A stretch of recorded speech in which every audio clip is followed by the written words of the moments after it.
As I watched the election results this week, and some of you may have been happy with the results, some of you may have been really disappointed with the results, but as I watched it, I was reminded of just how divided a country this is.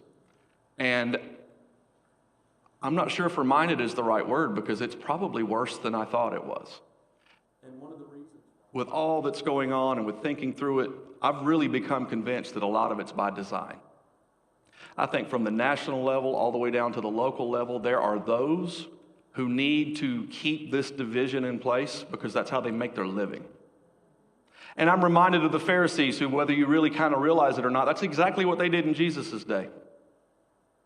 They rode herd over all the concepts and ideas. They kept people under their thumbs. They convinced them they couldn't live without them. And then Jesus comes along and says, wait a second, that's not how it works. You believe me, you trust me, you'll be a believer priest. And you don't need them anymore. And that threatened livelihoods. It threatened ways of life. And because of that, they took action. Now, we all know that in the fullness of time and within God's perfect will, Jesus was going to be crucified regardless because it was predicted. But at the same time, we can learn from what were the mechanizations that allowed it to happen the way that it happened. And I'm equally convinced that Jesus, in his wonderful wisdom, designed the church to be the solution to division. I believe that. I believe that Jesus formed and made the church to help the world overcome the things that we're suffering from today. Because look, this is not a new thing. This goes back to the garden. Really, it goes back to the first two brothers.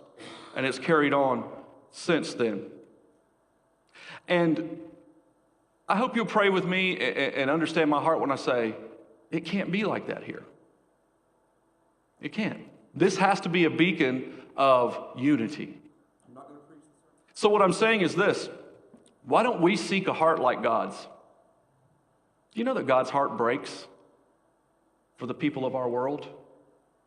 From the worst in our perception to the best in our perception. Our great God, his heart breaks for all of them. Because without Jesus, all of them are miserable and in a really bad spot. Which also says that without Jesus, none of us really can hope to achieve anything. None of us need to stand strong in anything. We need to admit that, you know what, without Jesus, there but the grace of God go I. So I am convinced that if we seek a heart like God's, we seek to have our hearts break for the things that break God's hearts. If we try to see the world the way God sees it, I am convinced that we could be a beacon on the hill that could be the solution to divisions for all people. For all people. So in short, what am I saying? We need to just let the Spirit reign. We need to let the Holy Spirit reign in us. Why? Well, because when the Spirit of God given freely to us, he dwells and he operates in us, he has control in us as Christians, we come together and we mature and form what? Healthy churches. Is your wish and prayer and hope as big as mine that we would become this healthy church, this beacon on a hill where there's such unity that people come in here and they feel safe? Because they're not going to be safe anywhere else in the world. This is not a safe world. So they form healthy churches, and we've been reading about this first healthy church in Acts 2. We're going to track through quickly to catch ourselves back up again, but if you're in Acts 2 in your Bible, we're going to begin in verse 41 that says this. So those who accepted his message were baptized. Who was baptized? Those who accepted the message. What was the message? The good news of Jesus Christ. And about 3,000 people were added to them, and they devoted themselves to the apostles' teaching, to the fellowship, to the breaking of bread, and to the prayers. Then fear came over everyone, and many wonders and signs were being performed through the apostles. Now all the believers were together and held all things in common. They sold their possessions and property and distributed the proceeds to all as anyone had need. Every day they devoted themselves to meeting together in the temple complex. Let's stop there. Now, we've learned a lot about what this healthy church looks like. The healthy church, it's a what? Well, number one, it's a body that is devoted. What's it devoted to? The two legs of one, discipleship. God, you are great, you are awesome, and I can't not wait to get to know you better, because knowing God is a sweetness that can't be found anywhere else. Knowing God is attractive. It draws people. Jesus said, but if I be lifted up, I will draw all men unto myself. So what does that mean for us? All we have to do is lift up Jesus. He does the rest. And they come and they acknowledge this great God and they stand in awe of him just like we stand in awe of him. And then they learn him. So you've got this leg to stand on that is we're going to love God because he is sweet. And I cannot wait to get to know him better. Every day I serve him, the sweeter he grows.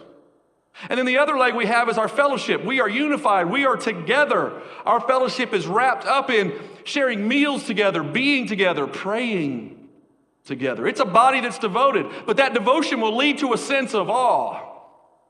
I am convinced that if we truly come to God with a devotion for him that he deserves, an awe will come out of that.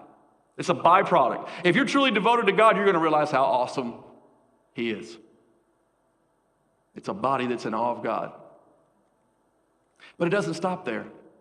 I feel like every church service should be a celebration of an awesome God. And if we don't do that, we didn't get it right for that day. And a lot of that has to do with how you come in.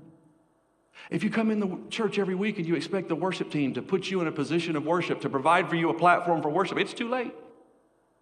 That should have taken place the moment you opened your eyes in the morning. You should have prepared yourself and began worshiping God then. Because why? Because you're devoted to him.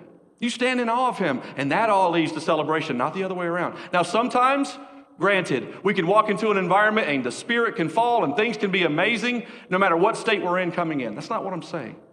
But if that's our general rule, if our general rule is we go to church and wait for the worship team to prepare us to do worship, we've got the cart before the horse. Worship happens because you're worshipful when you come in, and the Spirit dwells in you and operates in you. It's a body that assembles to celebrate. You know what a healthy church doesn't do? It doesn't forsake the assembling of itself together. Now, the elders will tell you, I constantly say this, look, I don't expect anybody to be here every time the doors open. If they were, I would worry about them. You've got a family, you've got a life, you need to get away, you need to take a break, you need a Sabbath. It's a biblical principle. But I do think it should be important enough to you to be here when you can be here. Do you take church home with you?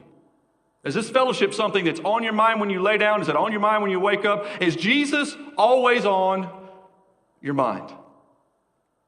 So here's what we find as we read this. All these believers were together and they had everything in common. That's extraordinary. If you think about it, to me, unity is the greatest identifying trait of the church. You show me a church that's not unified, and I'll show you the church that's not a church. It's just a group of people getting together. But if you want to be a church, the one that brings the change, then we got to be together. We got to be together in our fellowship. And hear me say this. Y'all know me. How many of you would say I have it all together? Thanks, Donna. Thanks for the vote of confidence. No, seriously. You think I have it all together? Mm-mm. Here's what we're not saying. We're not saying that we have it all together. But what we are saying is we'll always be in it together. So the church, it's a body where everyone is together and has everything in common. How often? Every day. Does that mean we're here every day? Well, of course not. You have to do life. But it means we do life together. We do life together. And verse 45 says this so that we can push forward with our ideas. They sold their possessions and property and distributed the proceeds to all as anyone has a need. As I studied this, I began to think, okay, well, devotion leads to awe, and awe leads to celebration. And when we come in here and really, truly celebrate God, what will be the byproduct of that? What will happen if we came in here and we celebrated God in awe of God? What would come from our assemblies? You know what I believe would come?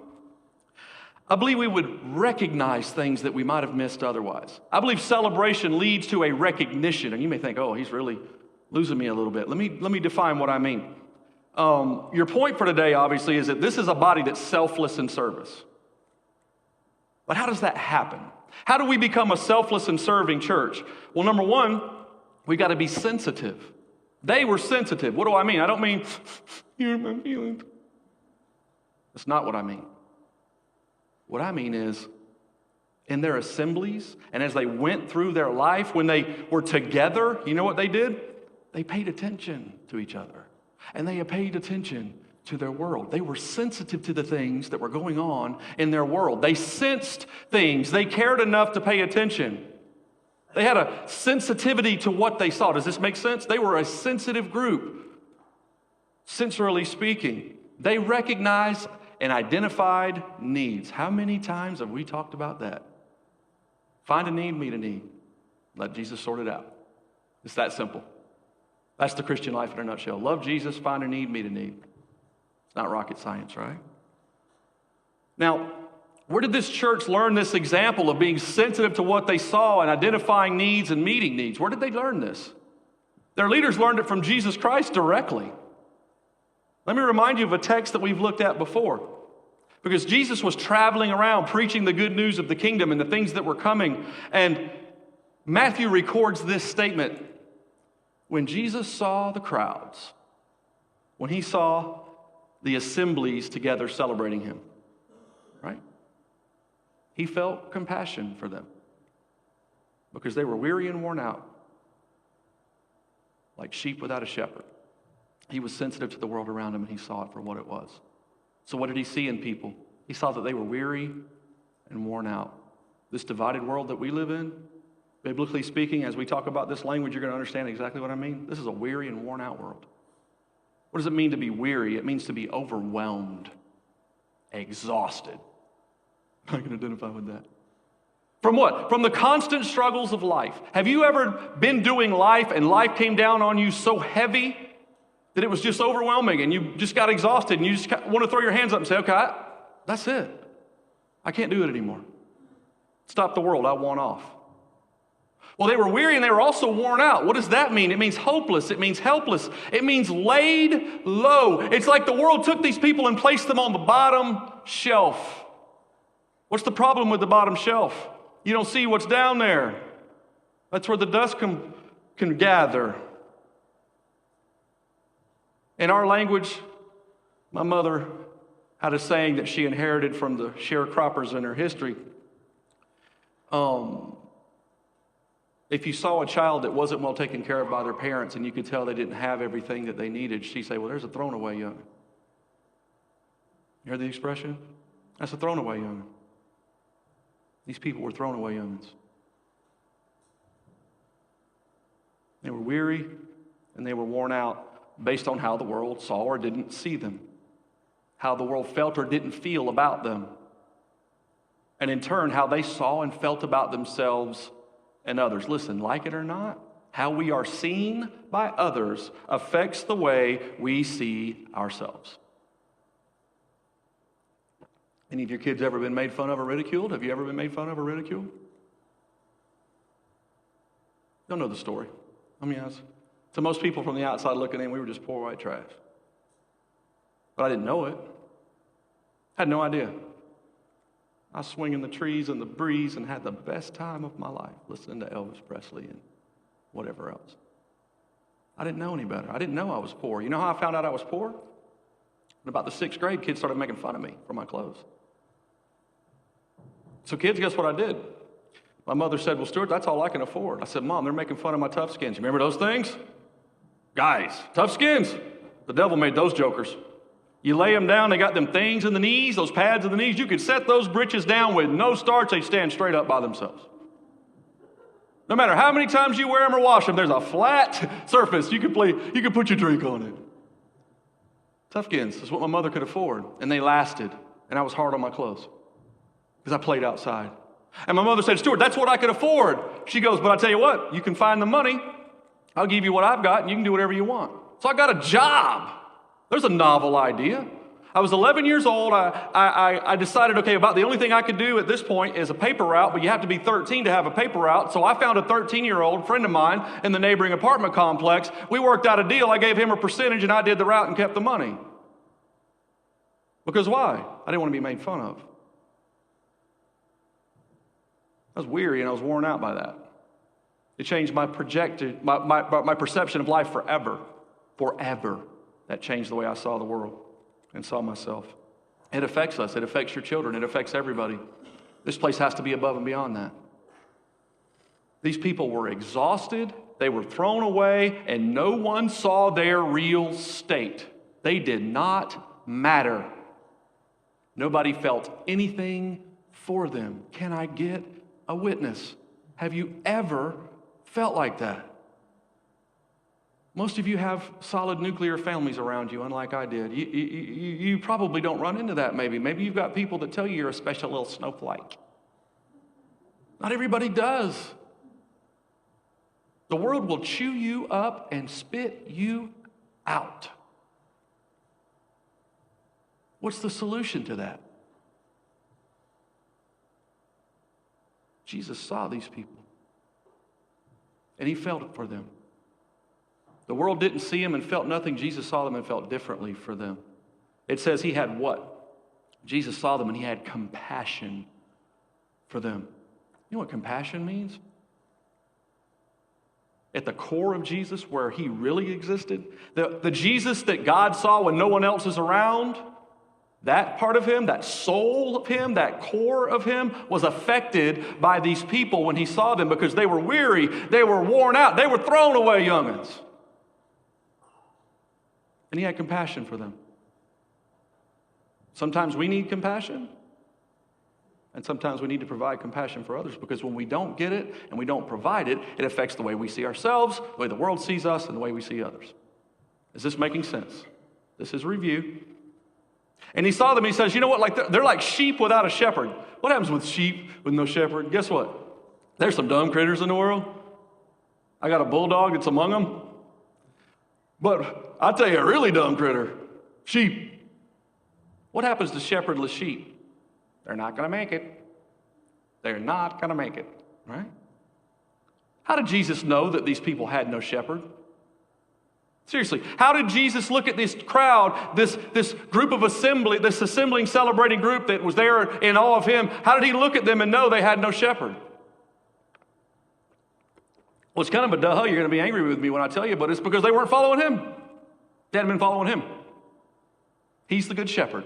And when they began following him, then they had a shepherd. Up till then, they were being led by evil men, bad shepherds. You could equate it to they didn't even have one at all. They were being led astray. Our world is being led astray, and a good deal of it's happening within churches. We will tell the truth here. It's not relative. It's not subjective. The truth is the truth. Jesus is the way, the truth, and the life. You cannot meet God without going through him. I don't care how divisive that sounds. If it's politically incorrect, I do not care. I'd rather tell you the truth and be politically incorrect than have you wake up and open your eyes in hell and say, why did Stuart not tell me that? It was true all along. What does the shepherd's ministry include? What did Jesus provide for these people? Well, he feeds. The shepherd provides provision for these people. He heals. He brings them back to the fold. He seeks them when they're lost. What's the implication? The people that were charged with leading these people were failing miserably. They were leading them to the slaughter. They were harassed. They were pressured. They were confused by those who should have taught them the truth. They were hindered from entering the kingdom of heaven. Think about that for a second. Bad spiritual leadership keeps people out of heaven. And if heaven's not your destination, there's only one other choice. There's only one other option. They were laden with these legalistic burdens. They placed these huge, heavy weights on their shoulders, and then when they couldn't carry these huge, heavy weights that no man could carry, then they judged them for it. They harassed them for it, and they put them on the bottom shelf not to be seen again. It was as if they were mangled by wild beasts, like any lost sheep would be, who was off without the fold and without the shepherd. So what did Jesus do? Listen to this. You want to hear something cool? Not necessarily what we want to do in this antibacterial world we live in. You know what Jesus did? He touched them. What about lepers? Yep, touched them. How do you get leprosy? By touching it. Jesus saw them.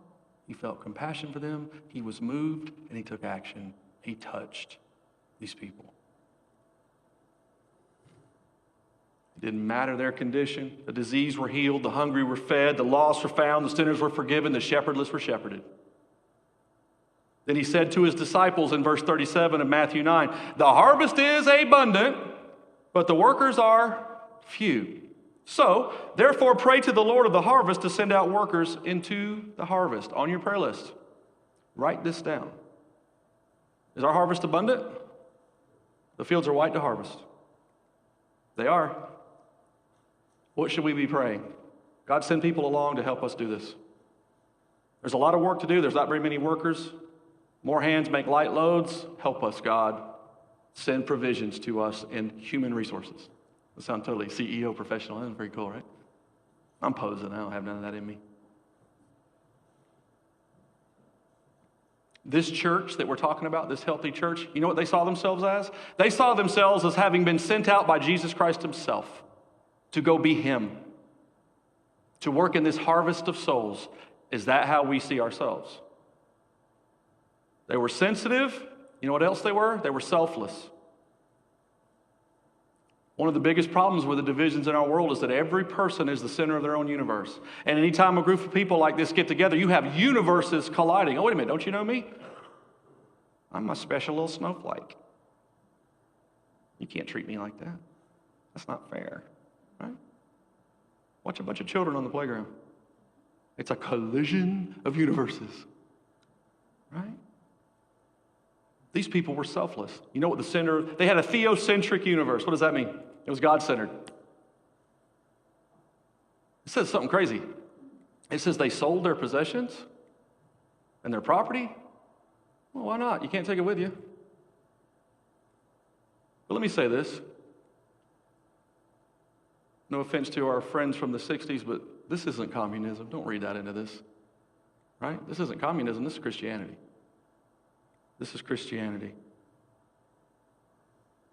They were selfless in meeting the needs of others. That's what this means. Let's talk about the context just for a second. When was Jesus crucified? At what famous holiday? Passover. Right? The city was abuzz. One day they're lauding him and throwing palm fronds in the ground, saying, Hosanna to the highest. The next day they're nailing him to a tree in a cursed fashion. And it begs one to wonder, I bet that affected people there. I bet it drew a crowd. The naysayers and the loves, right? The lovers. And so only 50 days later, the Spirit fell at Pentecost, and this event occurred. So how many of you think people probably hung around to see what was going to happen?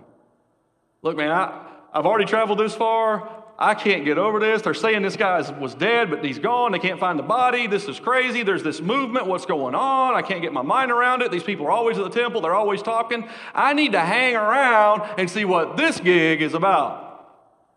Well, what's the problem with hanging around in a situation like that? They're not from there. They're not working. Sooner or later, your folded money runs out. Now, this is just a hypothetical. But it makes sense to me. These people came there. They ran out of money. They weren't supposed to stay that long. They hadn't planned to stay that long. How many of you could go on vacation and decide, well, I think I'll stay 50 more days? That ain't how my life works. That ain't how paycheck to paycheck people work. You can do that. You got money you ain't counted yet. Right? These are real people with real jobs and real concerns. So here they are wanting to meet Jesus, and all of a sudden everything runs out. You know what this church did? They provided for their needs. Don't make communism out of it. It's Christianity. It's what we do. We care for people.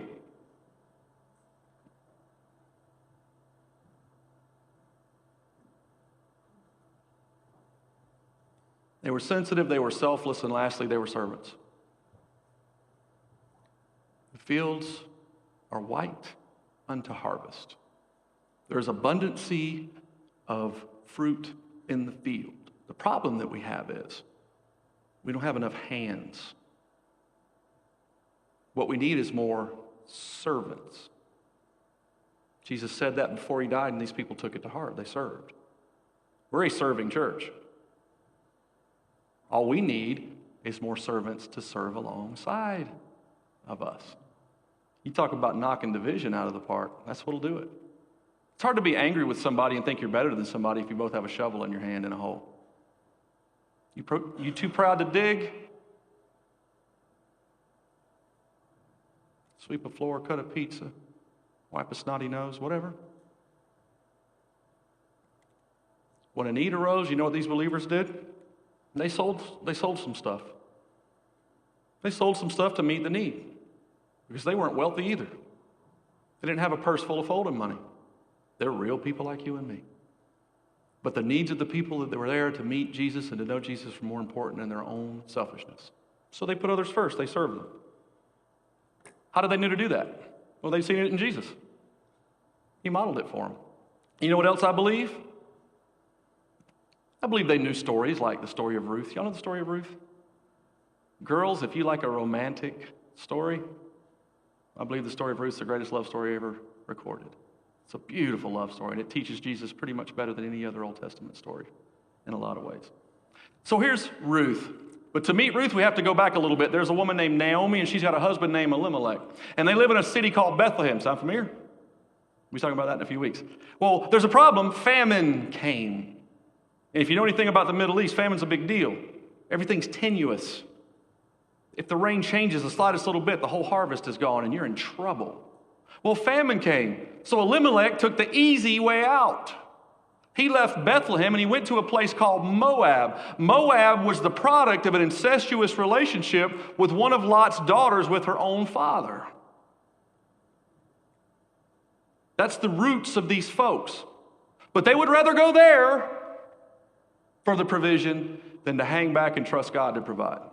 I think I'll go make my own solution. I'm going to figure this out. I'm going to fix this, is what Elimelech said. So he took his whole family to Moab. They go there. The two sons, Mahlon and Chilion, weak and decrepit. I'm just kidding. It's kind of real, though. That's what their names mean. Like gangly and weak and sickly, that's what their names mean. These guys must have been in really great shape. So, who would have thunk it? They go down there, they take wives, and then they all die. Every man in that family's dead. You have 3 widows. A woman's place in the world is not great anyway. And these are 3 widows, and one of them ain't from around here. They got a problem. Every wedding I do, I share this part of this story.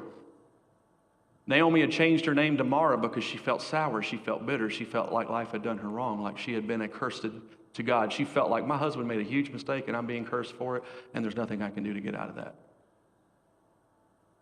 There's a lot of women in the world,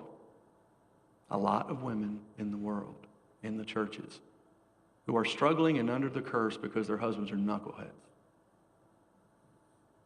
This was the case for her. And so she felt sour, she felt bitter, she changed her name, and here's what happens. She decides to go back to Bethlehem and beg. Hopefully she'll find some family. Hope somebody, take care of the widows and orphans. We'll talk about that in a second. So she goes back, and the 2 daughter-in-laws are going to go with her. She must have been a pretty impressive woman.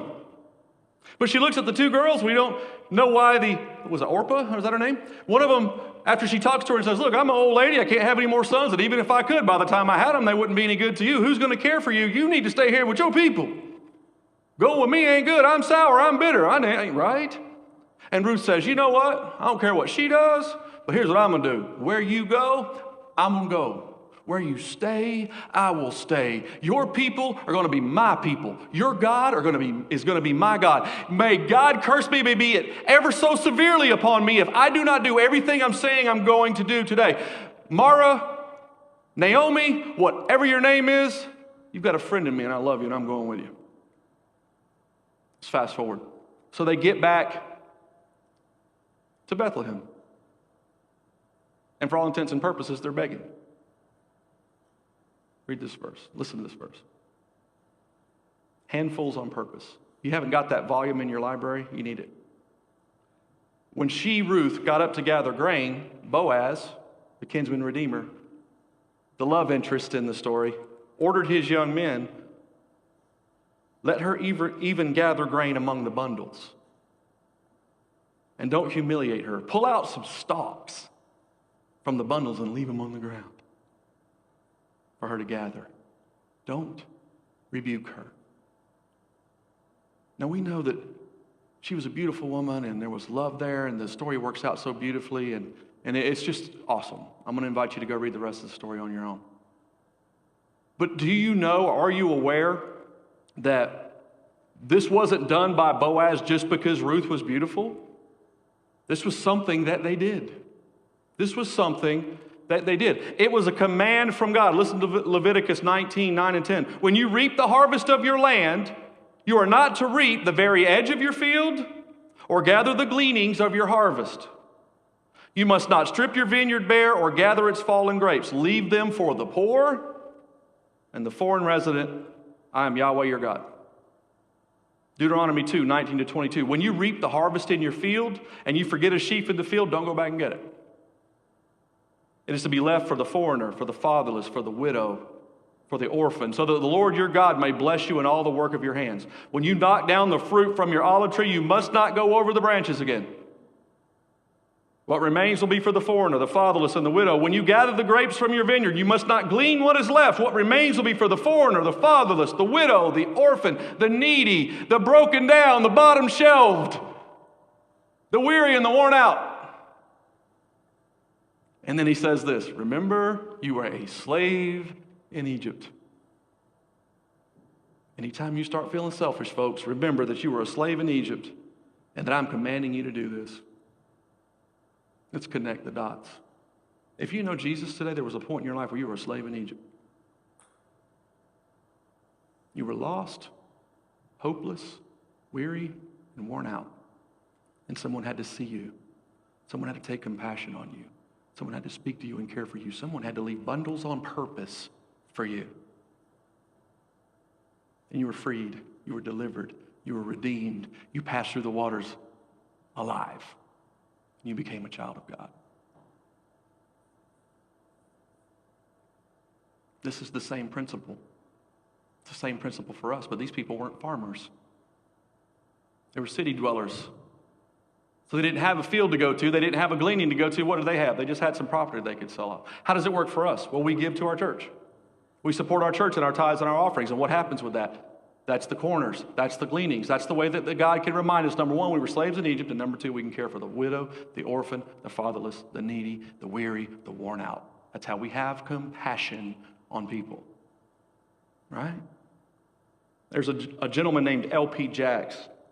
He deemed the church as the union of those who love for the sake of those who suffer. That's good. Let me say it again. What are we? We're a union of those people who love for the sake of those who are suffering. Is that what we are? Is that who we are? That's what the church is. When we take this attitude to heart, when our hearts break for what breaks God's heart, joy and gladness will once again radiate from the Christian community. If you want to see divisions go away, let's start having an attitude that's sensitive to our world, that's weary and worn out. Let's be selfless and let's serve them. No matter what the condition of their condition is and their conditions.